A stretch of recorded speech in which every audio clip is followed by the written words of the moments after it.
पाकिस्तान में क्यों ना रह के पढ़ें, यूके जाने की क्या ज़रूरत है। पाकिस्तान में देखें तो आपको एचईसी के थ्रू और मिनिस्ट्री ऑफ फॉरेन अफेयर्स के थ्रू जो है लीगलाइजेशन करवानी पड़ती है। और वीज़ा के लिए इंग्लिश लैंग्वेज टेस्ट ये ज़रूरी है या इसके बगैर गुजारा हो सकता है।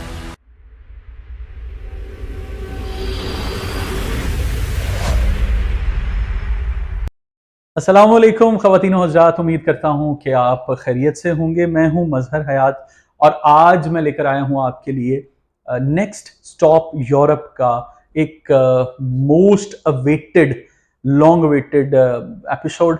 और इसमें हम बात करेंगे आपकी अपनी फरमाइश के ऊपर, आपके अपने कहने के ऊपर, बार बार जो आपने हमें कमेंट्स के ज़रिए, मैसेजेस के ज़रिए पूछा कि आप हमें मेनलैंड यूरोप का बता रहे हैं, फ्रांस का, ऑस्ट्रिया का, जर्मनी का बता रहे हैं, लेकिन जहाँ पे सबसे ज़्यादा स्टूडेंट जा रहे हैं यूरोप में, उस मुल्क का आप हमें नहीं बता रहे, और वो मुल्क है यूके। तो आज का जो नेक्स्ट स्टॉप यूरोप है, इसमें हमारी अगली डेस्टिनेशन है UK, United kingdom. Viewers, UK के बारे में वही शख्स आपको बेहतर इंफॉर्मेशन दे सकता है कि जो खुद यूके गया हो और एप्लीकेशन प्रोसेस में से गुजरा हो, वीज़ा प्रोसेस में से गुजरा हो, और उसके साथ साथ वहाँ स्टडी कंप्लीट की हो, वहाँ रहा हो, वहाँ पे काम किया हो।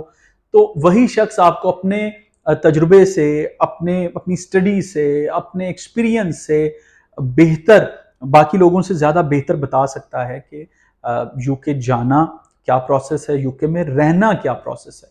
तो हमारे लिए बड़ी खुशी की बात है कि हमारे साथ बैरिस्टर हसनात शफकत वैंस मौजूद हैं, जिन्होंने अपना एलएलबी किया यूनिवर्सिटी ऑफ लंदन से, और फिर लिंकन्स इन से इन्होंने अपना बार एट लॉ किया। और लिंकन्स इन वही इदारा है जहां से कायद आज़म मोहम्मद अली जिन्नाह ने बार एट लॉ किया था। तो खुशामदीद भी कहते हैं और वेलकम भी करते हैं हमारे आज के जो मैं कहूँगा एक्सपर्ट हैं यूके के हवाले से, यूके वीज़ा के हवाले से, यूके एजुकेशन के हवाले से।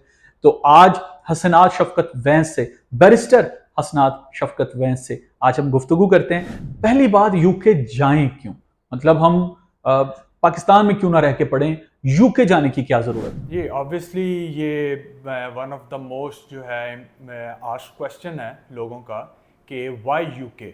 और आई थिंक यूके क्योंकि एक दुनिया में एक बहुत रिस्पेक्टेबल कंट्री है, और उसकी जितनी एजुकेशन सिस्टम है, जिन्होंने आप हिस्ट्री देख लें तो यूके वालों ने जितना इस्टेब्लिश किया है एजुकेशन सिस्टम को मॉडर्न वर्ल्ड के अंदर, उतना शायद किसी ने ना किया हो।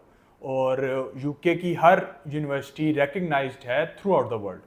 तो आई थिंक यूके की जो डिग्री है, it holds a prestigious value throughout the whole world. और आप किसी भी कंट्री में चले जाएं तो वो आपकी रिस्पेक्ट करेंगे।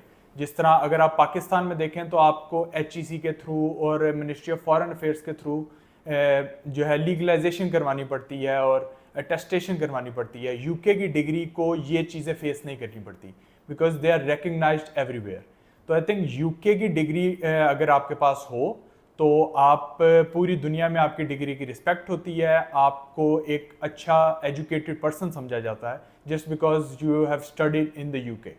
जी बिल्कुल ठीक है। मेन तो जो मेरी नज़र में है कि जो एक्सपीरियंस आपको एक पूरी दुनिया का एक्सपीरियंस मिलना है। लंदन को दुनिया का दारुल खिलाफा या कैपिटल ऑफ द वर्ल्ड भी कहा जाता है, और वहाँ पे हर मुल्क के लोग तकरीबन आपको नज़र आते हैं। तो आप बेसिकली एक मुल्क के शहरी नहीं रहते, आप एक पूरी दुनिया के दरमियान, और आपके नेटवर्क्स बनते हैं, एक बहुत ज़रूरी है मुल्क से बाहर। बिल्कुल, अगर जिस तरह आप देखें कि आप मोस्टली मेन पर्पस होता है स्टूडेंट्स का, एक तो फॉरेन एजुकेशन का, दूसरा दुनिया का एक्सपोजर का। तो अगर आप लंदन जाते हैं तो आपको सिर्फ यूके या लंदन का एक्सपीरियंस नहीं होता, आप दुनिया के जितने भी कल्चर्स हैं सबसे आप इंट्रोडक्शन करवाते हैं अपना, आप अपना कल्चर इंट्रोड्यूस करवाते हैं वहाँ पे, और आप डिफरेंट कंट्रीज़ के लोगों से मिलते हैं, जिससे आपको काफ़ी ज़्यादा सीखने को मिलता है। बहुत शुक्रिया। अच्छा हसनात, इसमें मुझे ये बताइएगा कि पहला क्वेश्चन हमारा हमारा रैपिड फायर किस्म की बात होती है, तो जो पहला क्वेश्चन है हमारा वो है कि फीस कितनी है और मिनिमम कितने खर्चे में एक स्टूडेंट इंग्लैंड में जाके, यूके में जाके अपनी तालीम स्टार्ट कर सकता है। जी, अगर आप पाकिस्तानी रुपीस की बात करें कि यहाँ से हमारा जो मोस्ट आस्क्ड क्वेश्चन होता है कि हमारा पाकिस्तान में कितना खर्चा होगा, तो उसका ये है कि अगर आप देखें कि इनिशियल डिपॉजिट आपने कुछ यूनिवर्सिटीज़ 50% मांगती हैं, कुछ 60% मांगती हैं, और बाकी जो आपके ट्रैवल एक्सपेंसेस हैं और आपके वीज़ा चार्जेस हैं, तो उसको देख के आपका तकरीबन मिनिमम 25 लाख रुपीस से आपका जो है वो स्टार्ट हो सकता है। अब depends on where you land, what type of जो फ्लाइट है यू चूज़ फॉर योरसेल्फ, तो उसमें आपका 25 लाख से स्टार्ट होकर आपका 30 लाख भी लग सकता है, 35 तक, 40 लाख तक भी जा सकता है आपका। लेकिन आई थिंक जो बेंचमार्क है वो हर किसी को अपने माइंड में 25 लाख रखना चाहिए। जी असनाद, बहुत शुक्रिया। अब अगला मेरा क्वेश्चन जो है वो ये है कि एक तो मुझे जानना है, हमारे जो व्यूअर्स हैं उनको जानना है कि ये कितना लेंथी, कितना टाइम टेकिंग प्रोसेस है। ठीक है, क्योंकि यूरोप में हम अप्लाई कर रहे होते हैं तो इट टेक्स टाइम। कहीं पे 6 माह लग रहे होते हैं, ऑस्ट्रिया के केस में साल भी लग जाता है, 1.25 साल भी लग जाता है।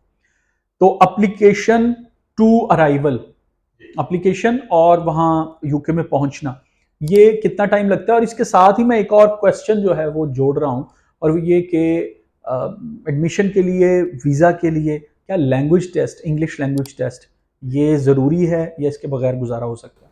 जी, पहले तो मैं आपका फर्स्ट क्वेश्चन एड्रेस करूँगा। उसमें ये है कि जी ऑब्वियसली यूरोप टाइम टेकिंग है, लेकिन जो यूके है it's one of the fastest, अगर आप देखें एडमिशन प्रोसेस को लेके। और आपको मोस्टली 1 वीक के अंदर आपको कंडीशनल ऑफ़र लेटर आ जाता है स्टूडेंट्स के लिए, और फिर स्टूडेंट पे डिपेंड करता है कि वो कितनी जल्दी जो है अपनी कंडीशंस मीट कर लेता है।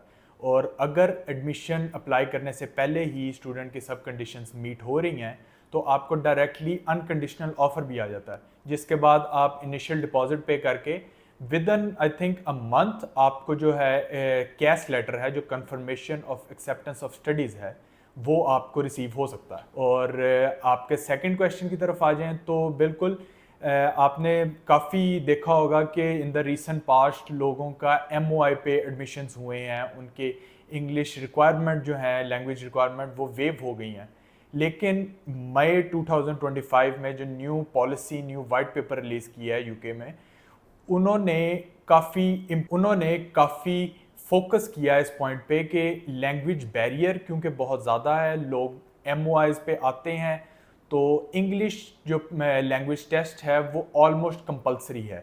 जिसमें मेरा अपना पर्सनल एनालिसिस ये है कि अब अगर यूनिवर्सिटीज़ आपको ऑफ़र कर भी रही हैं MOI, तो आपको UK VI जो है, जो होम ऑफिस है, उनका वीज़ा डिपार्टमेंट है, वो आपको रिक्वायरमेंट ये रखेगा कि अगर आपने वीज़ा अप्लाई किया है तो आप लैंग्वेज टेस्ट दिखाएं। बिकॉज अगर आप नहीं दिखाएंगे तो वो आपको अनश्योर कैटेगरी में करके आपका एक जो है क्रेडिबिलिटी इंटरव्यू भी रख सकते हैं। नेक्स्ट क्वेश्चन की जानिब हम आएंगे, और अगला हमारा सवाल है, वीज़ा प्रोसेस कितना लेंथी है, कितना टाइम लगता है, और मुश्किल है, आसान है, वीज़ा मिल जाता है, नहीं मिलता? जी जी बिल्कुल। अगर तो आप एक क्रेडिबल स्टूडेंट हैं और आप एक्चुअली इस इंटेंशन से जा रहे हैं कि मेरे सारे डॉक्यूमेंट्स कंप्लीट हैं, रिक्वायरमेंट कंप्लीट है, तो यूके का visa is one of the easiest. क्योंकि आप अपने डॉक्यूमेंट्स सबमिट करवाते हैं, आप अपॉइंटमेंट बुक करके वहाँ पे सिर्फ अपने स्नैप्स और अपने बायोमेट्रिक के लिए जाते हैं, आपका कोई इंटरव्यू नहीं होता unless you are not fulfilling all the requirements, जैसे अभी मैंने पहले बात की। तो आपको अगर आप प्रायोरिटी बेस पे कर रहे हैं तो आपको within a week visa receive हो जाता है। अगर आप स्टैंडर्ड बेस पे कर रहे हैं तो विद इन लाइक 2-3 वीक्स आपको वीज़ा अपना रिसीव हो जाता है। बेहतर। अपने व्यूअर्स के लिए अब अगला क्वेश्चन जो है, ये भी 2 क्वेश्चन मैं जोड़ रहा हूँ। एक स्टूडेंट वहां पहुंच जाता है और वो अपनी स्टडीज जो है वो शुरू करता है। उसके मंथली एक्सपेंसेस क्या होंगे, लिविंग एक्सपेंसेस एक्चुअल में? एक तो वो है जो यूके गवर्नमेंट हमें कहती है कि आपने कम से कम इतने पैसे लेके आने हैं, उसके एक्चुअल में मंथली एक्सपेंसेस कितने होते हैं? और जॉब्स के बारे में बताइए कि जॉब्स मिलती हैं तो कितने आवर्स की, और मिनिमम हम कितना कमा, एक ऑन एवरेज एक स्टूडेंट कितना? जी, मैं आपका सेकंड क्वेश्चन एड्रेस करूंगा कि जो जॉब मार्केट है वहाँ पे क्योंकि काफ़ी ज़्यादा लोग हैं तो जॉब मार्केट काफ़ी competitive है। अगर और एक स्टूडेंट को अलाउ है विद इन अ वीक सिर्फ 20 आवर्स काम करने का, which is the legal limit. तो उस 20 आवर्स के अंदर आप मोस्टली और जॉब्स करते हो।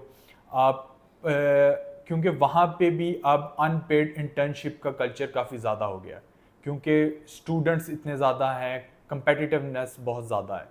तो अनपेड इंटर्नशिप तो आपके कैरियर के लिए बेहतर है, एक्सपीरियंस के लिए बेहतर है, लेकिन यू वोंट गेट पेड। अगर आप पेइंग जॉब्स की तरफ जाएं तो वो ऑड जॉब्स ज़्यादा स्टूडेंट्स को सूटेबल करती हैं और वो ज़्यादा इजीली मिल भी जाती हैं।